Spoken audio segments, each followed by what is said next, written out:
Ko'pchilikga vizib deydimi? Shunaqa videolar ko'payib ketdi. Biz vizib qilmaymiz. O'zimiz uchun eshiklarimizni o'lchadi va sizlarga ham ilindi. Arzon eshigi bilan qimmat eshikni farqini o'zinglar ham bir ko'rib baho berib qo'yasizlar. Ikkitasi ham razmeri bir xilda. Bu ham 90 ga 2 o'nga bitadi. Bu eshigimiz ham 90 ga 2 o'ng bitadi. Tagida niqi borligi uchun baland ko'rinibdi. Ikkitasini hozir taroziga qo'yamiz. Shuhratjon qo'ychi. Birinchi mana shu oq eshikdan qo'yamiz. Ko'pchilik nima farqi bor deyishadi. Farqini tarozi gapiradi. Qo'yding? Shopti. Qancha? Mana 22 kilo chiqdi bu eshigimiz.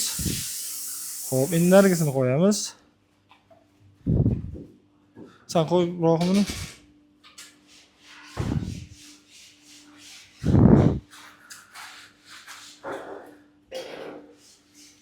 Xo'p.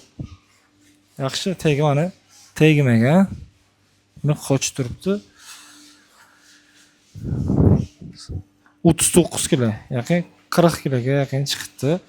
Bez korobka, agar korobkalari bilan bu 60 kiloga qarab ketadi. Sifatni shundan bilsani ham bo'lar edi. Arzon eshigiga uchmani.